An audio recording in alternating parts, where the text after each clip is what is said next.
Hello students, good morning. Today we are going to learn properties of determinants. In the previous section we have learned how to expand the determinant. Now we will study some properties of determinants. They will help us to evaluate the determinant more easily. मागच्या व्हिडिओमध्ये आपण जे determinant पाहिले त्याला expand करण्याची पद्धत पाहिली. आता इथं आपल्याला त्या डिटर्मिनंटमध्ये प्रॉपर्टीज अप्लाय करायचे.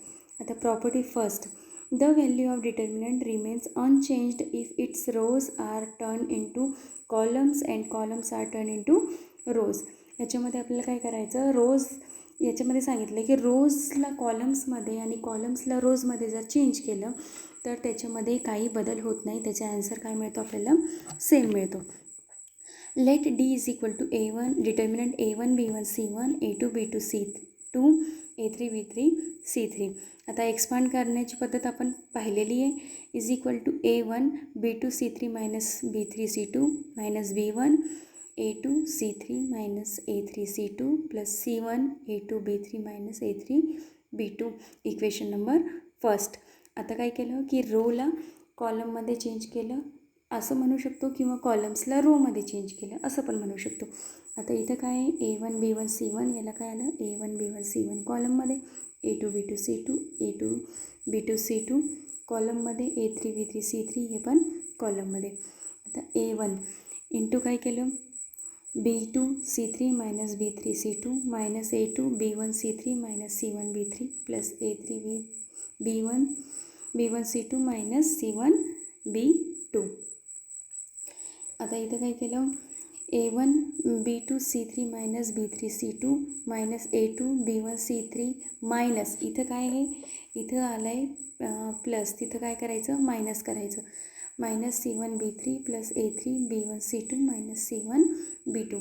आता त्यांनी काय केलं, A1 B2 C3 minus B3 C2 minus, आता इथं काय केलं, B1 कॉमन घेतलं, तर इथं B1 कॉमन घेतल्यानंतर काय आलं, A2 C3 मायनस, आता B1 कुठं होतं, इथं होतं, तर इथून पण B1 कॉमन घेतलं तर मायनस, B1 कॉमन घेतल्यानंतर इथं काय राहिलं, मायनस A3 C2 प्लस, आता काय कॉमन घेतलं, C1 कॉमन घेतलं, तर इथं काय होतं, C1 B3 आणि इथं मल्टिप्लाय कशाचं होतं, A2चा, मग C1 कॉमन घेतल्यानंतर काय आलं, A2 B3 मायनस, इथं होतं एक C1, मग C1 कॉमन घेतल्यानंतर इथं मायनस B2 A3. आता ही झाली इक्वेशन नंबर 2. याला आपण जर पूर्ण सॉल्व केलं तर आपल्याला काय मिळणार, इथं याचा जे आन्सर मिळणार ते आपल्याला काय मिळणार, इक्वल टू मिळणार, सेम मिळणार. From equation first and second D is equal to D1. Example पाहूया. Let A is equal to 1 2 -1 3 -1 2 0 2 1 is equal to, पहिली रोचं पहिला एलिमेंट 1, मग काय राहिलं, -1 2 2 1. सेकंड एलिमेंट -2, मग काय राहिलं तिथं 3 2 0 1. मग थर्ड एलिमेंट -1 3 -1 0 2. आता गुणाकार करूया. Is equal to 1 -1 into 1 -1 2 into 2 -4 -2 3 into 1 3 -2 into 0 0 -1 3 into 2 3 into 2 6 minus 0 into -1 -0 is equal to -5 -6 is equal to -17. Equation number first. By interchanging rows and columns of A, we get determinant A1. A1 मध्ये काय केलं, रोजला कॉलम्समध्ये change केलं किंवा कॉलम्सला रोमध्ये change केलं. तर A1 130 इथं काय आलं, 130 हे काय झालं, row 2 -1 2 2 -1 2 row, second row 1 -1 2 1 third row. मग परत काय घेतलं, फर्स्ट एलिमेंट 1, मग काय राहिलं, -1 2 2 1 -3 घेतलं 2 2 -1, त्याच्यानंतर प्लस 0, मग काय आलं 2 -1 2 is equal to 1 into 1 -1 into 1 -1 -2 into 2 -4 -3 2 into 1 2 minus becomes plus 2 into -1 -2 इथं झालं +2 plus 0 is equal to -5 -12 minus is equal to -17. Equation number second. Therefore A is equal to A1 from first and second. इथं काय आलं आपल्याला, first equation आणि second इक्वेशनचा answer काय मिळाले, सेम मिळाले. Property second, if any two rows or columns of the determinant are interchanged then the value of determinant changes its sign. जर दोन रोज किंवा कॉलम्सला आपण इंटरचेंज केलं तर त्याचं व्हॅल्यू बदलत नाही, फक्त त्याच्या साईनमध्ये चेंज होतं. जर प्लस असलं तर मायनस आणि मायनस असलं तर plus. The operation R I interchange R J change the sign of the determinant. Note, we denote the interchange of rows by Ri interchange Rj and interchange of columns by Ci interchange Cj. Property third काय दिली आहे, if any two rows or columns of a determinant are identical then the value of determinant is 0. जर दोन रोज किंवा दोन columns आपल्याला identical मिळाले, identical म्हणजे त्याचे सारे एलिमेंट सेम मिळाले, तर आपल्याला काय होणार, त्याची किंमत काय मिळणार, आपल्याला 0 मिळणार. इथं काय दिलं आहे, R1 interchange R2 D is equal to D1 then D is equal to then D1 is equal to -D. Property second काय पाहिली, जर आपण त्याला त्याचे इंटरचेंज केले, R1 रोजला 2 रोजला इंटरचेंज केलं तर इथं काय होणार, त्याची व्हॅल्यूमध्ये त्याच्या आन्सरमध्ये मायनसचं चिन्ह लागणार. मग इथं काय झालं, equation number first, but R1 is equal to R2 hence D1 is equal to D. Equation number second, therefore adding first and second 2D1 is equal to 0 implies that D1 is equal to 0, that is D is equal to 0. Property 4, if each element of a row or a column of determinant is multiplied by a constant k then the value of the new determinant is k times the value of given determinant.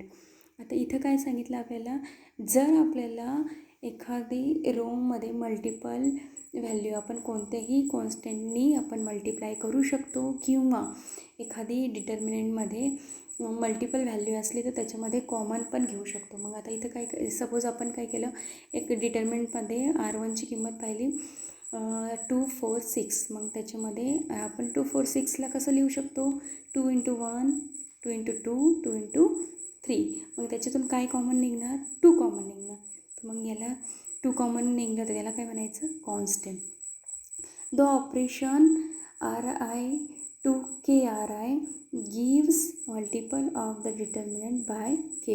Remark, first, using this property we can take out any common factor from any one row or any one column of the given determinant. Second काय, if corresponding elements of any two rows or columns of determinant are proportional in the same ratio then the value of the determinant is 0.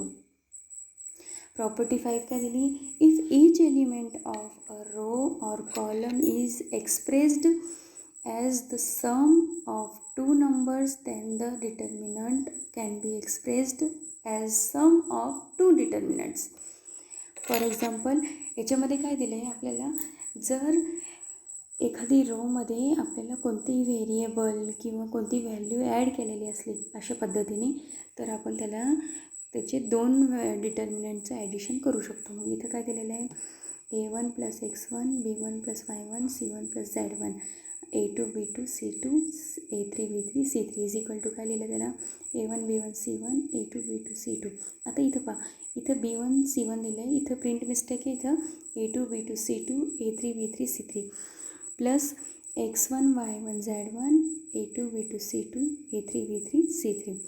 Property 6, if a constant multiple of all elements of any row or column is added to the corresponding elements of any other row or column then the value of new determinant so obtained is the same as that of the original determinant. The operation Ri interchange Ri plus KRJ does not change the value of the determinant. याच्यामध्ये काय सांगितलं, हे operation लावल्यानंतर कोणतीही value change होत नाही, ती value तशीच राहणार. म्हणजे A is equal to A1 B1 C1 A2 B2 C2 A3 B3 C3 दिलेलं आहे. मग आपण त्याच्यावरती ऑपरेशन अप्लाय केलं तर काय येणार R1 to R1 plus KR3. मग A1 R1 वरती अप्लाय करायचं. मग R1 प्लस R3ची जी किंमत आहे त्याच्यामध्ये काय करायचं, केनी मल्टिप्लाय करायचं. R3ची किंमत काय आहे A3 B3 C3, त्याला केनी मल्टिप्लाय करायचं आणि R1नी R1मध्ये प्लस करायचं. मग इथं काय आहे R1 A1 B1 C1. मग काय केलं, first element A1 plus K3 B1 plus KB3 C1 plus KC3 A2 B2 C2 A3 B3 C3.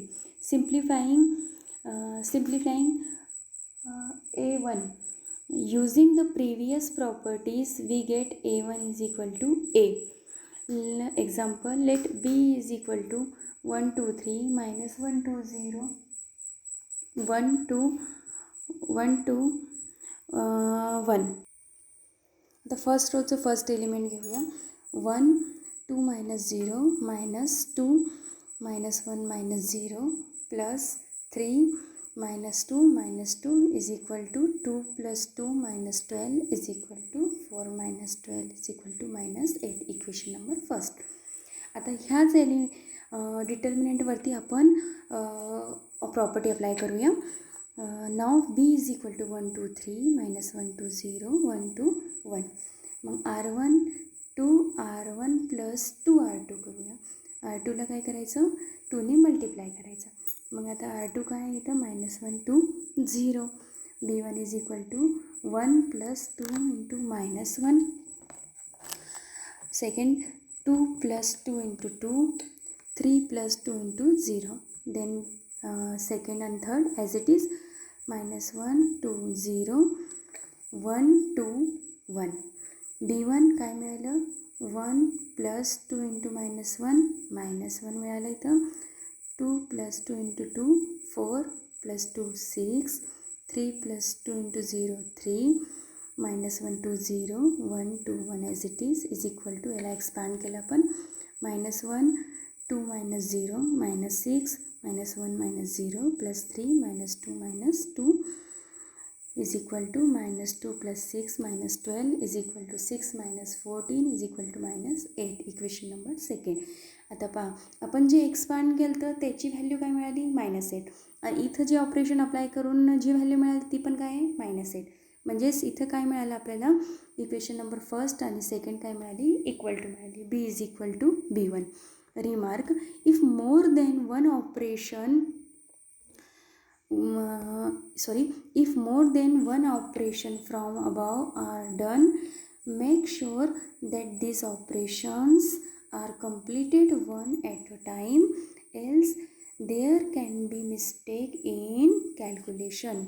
याच्यामध्ये काय सांगितलं, आपण कोणतंही ऑपरेशन लावलं तर at a time one operation apply करायचं. आपण ॲट ए टाईम 2 ऑपरेशन जर अप्लाय केले तर त्याच्यामध्ये काही पण चूक होऊ शकते, काही पण मिस्टेक होऊ शकते. त्याच्यामुळे आपण काय करणार, फक्त फर्स्ट एका स्टेपमध्ये एक ऑपरेशन अप्लाय केल्यानंतर सेकंड स्टेपमध्ये सेकंड ऑपरेशन अप्लाय करायचं. एक्झाम्पल दिलं इथं. D is equal to A11 A12 A13 A21 A22 A23 A31 A32 A33. Here A11 A22 A33 are element of main diagonal. Property 7, triangle property. If each element of a determinant above or below the main diagonal is 0, then the value of the determinant is equal to product of its diagonal elements. That is, आता A1 B1 C1 आणि A2च्या जागा 0, B2 C2 as it is, A3 B3च्या जागा आपल्याला काय मिळाले, 0 जर मिळाले, आणि C3 म्हणजे आपल्याला A1 A21 A31 आणि A32च्या जागेवर 0 किंवा A12 A13 आणि A23 याच्या जागेवर जर 0 मिळाले तर आपल्याला काय मिळणार, त्याची किंमत डायगोनलच्या मल्टिपलला मिळणार. इथं अबावमध्ये 0 किंवा बिलोमध्ये जर 0 मिळाले तर आपल्याला त्याचे जे डायगोनल आहे, डायगोनल काय आहे इथं, दिस is diagonal A1 B2 C3 याचा गुणाकार काय मिळणार आपल्याला, त्याचा ॲन्सर मिळणार. Remark, if all elements in any row और any column of a determinant are zeros, then the value of the determinant is 0. त्याची व्हॅल्यू जर 0 मिळाली तर ऑल डिटर्मिनंट काय असणार, त्याची व्हॅल्यू काय असणार, 0 मिळणार. Area of triangle and collinearity of 3 point. Theorem काय आहे, if A x1 y1 b x2 y2 and c x3 y3 are vertices of triangle ABC, then the area of triangle is 1/2 determinant x1 y1 1 x2 y2 1 x3 y3 1. Proof. Consider a triangle ABC in Cartesian coordinate system. Draw AP, CQ and B are perpendicular to the x-axis. आता इथे काय आहे, x axis आणि Y ॲक्सिसमध्ये एक trapezium काढलेला आहे. त्याच्यामध्ये आपल्याला ट्रायंगलची किंमत काढायची आणि A P C Q B R हे काय एक्स ॲक्सिसवर परपेंडिक्युलर आहे. मग आता इथं आपल्याला कसं सोडवायचं याला, याच्यामध्ये ए बी सी कसं काढायचं, तर area of triangle A B C is equal to area of trapezium कोणतं घेतलं पहिलं, पी ए सी क्यू घेतलं plus area of trapezium Q C B R. मग आता हे दोन्हींची बेरीज केली. मग आपण जर ह्या दोन्हींची बेरीज केली तर याच्यातून जर वजाबाकी केलं, ह्या दोन्हीची बेरीजमधनं पी ए बी आरला वजा केलं तर आपल्याला काय मिळणार, ए बी सी मिळणार. ठीक आहे. आता area of triangle A B C is equal to 1/2 height plus 1/2 P Q into A P plus C Q plus 1/2 Q R Q C plus B R minus 1/2 P R A P plus B R is equal to 1/2 value put केली, y1 plus y1 plus y3 x3 minus x1 plus 1/2 y2 plus y3 x2 minus x3 minus 1/2 y1 plus y2 x2 minus x1 is equal to 1/2. आता multiply केला यांचा आत, y1 into x3 minus x1 y1 plus x3 y3 minus x1 y3 plus x2 y2 minus x3 y2 plus x2 y3 minus x3 y3 minus x2 y1 plus x1 y1 minus x2 y2 plus x1 y1 is equal to 1/2. आता इथं जे minus आणि प्लसमध्ये होते त्याला काय केलं आपण, cancel केलं. मग इथं काय आलं, इथं मायनस x1 y1 आणि इथं प्लस x1 y1 कॅन्सल झालं. त्याच्यानंतर प्लस x2 y2 आणि इथं मायनस x2 y2 कॅन्सल झालं. त्याच्यानंतर plus x3 y3 minus x3 y3 cancel झालं. मग काय राहिलं तिथं, 1/2 y1 x3 minus x1 y3 minus x3 y2 plus x2 y3 minus x2 y1 plus x1 y2 is equal to 1/2. आता याच्यामधनं काय केलं, x1 कॉमन घेतला. आता x1 कुठं आहे आपण पाहूया. x1 कुठं आहे, दिस x1 अँड दिस x1. मग इथं काय आलं, x1 कॉमन घेतलं तर काय आलं, y2 minus y3 minus y3. आता इथे x2 आहे आणि इथं x2 आहे. मग x2 कॉमन घेतलं तर काय येणार, मायनस x2. मग y1 मायनस y3 आलं प्लस x3 घेतलं कॉमन इथं. मग इथं x3 कॉमन घेतल्यानंतर plus x3 y1 minus y2. Consider 1/2 x1 x2 x3 y1 y2 y3 1 1 1 is equal to 1/2 x1 y1 1 x2 y2 1 x3 y3 1. आता ही जी equation आहे त्या इक्वेशनला ह्या डिटर्मिनंटला जर आपण सॉल्व केलं तर आपल्याला हीच इक्वेशन मिळणार, अशीच इक्वेशन मिळणार. याचा अर्थ की याला सॉल्व केल्यानंतर जी इक्वेशन मिळणार ती त्याचा व्हॅल्यू असणार, म्हणजे ह्या दोन्ही काय असणार, सेम असणार. Remark, area is a positive quantity, hence we always take the absolute value of a determinant. आता इथं काय दिलेलं आहे की जर एरियाची क्वांटिटी कायम काय असते, इथं पॉझिटिव्ह असते. Then second, if area is given consider both positive and negative values of the determinant for calculation of unknown coordinates. Third काय, if area of a triangle is 0 then the given 3 points are collinear. जर area 0 असले तर त्याचे points काय असणार, collinear. आता असंच जर आपल्याला ट्रॅपेझियम काढायचं असलं तर ट्रॅपेझियम आपण आता काय काढलं की एरिया ऑफ ट्रायंगल काढलं. आता आपल्याला क्वाड्रिलेटरल काढायचं असलं तर क्वाड्रिलेटर काढलं तर त्याच्यामध्ये किती पॉईंट्स असते, तर किती साईड्स असतात, A B C D suppose. मग त्याच्यामध्ये A B C D point दिलेले आहेत आणि त्याच्यामध्ये आपल्याला एरिया ऑफ क्वाड्रिलेटर काढायचं. तर कसं काढणार आपण, तर त्याचे डायगोनल जोडू आपण. कसं जोडणार, ए बी सी डीमध्ये ए सीला आपण जर जोडलं तर आपल्याला 2 ट्रायंगल तयार होणार. कोणते कोणते, ए बी सी आणि ए डी सी. मग ह्या दोन्ही ट्रायंगल ए बी सीवरती आपण एरिया ऑफ ट्रायंगलचा फॉर्म्युला अप्लाय करणार आणि ए डी सीवरती पण अप्लाय करणार. दोन्हींची बेरीज केली तर आपल्याला काय मिळणार, क्वाड्रिलेटर मिळणार. दोन्हींची बेरीज केल्यानंतर आपल्याला क्वाड्रिलेटर मिळणार. थँक्यू.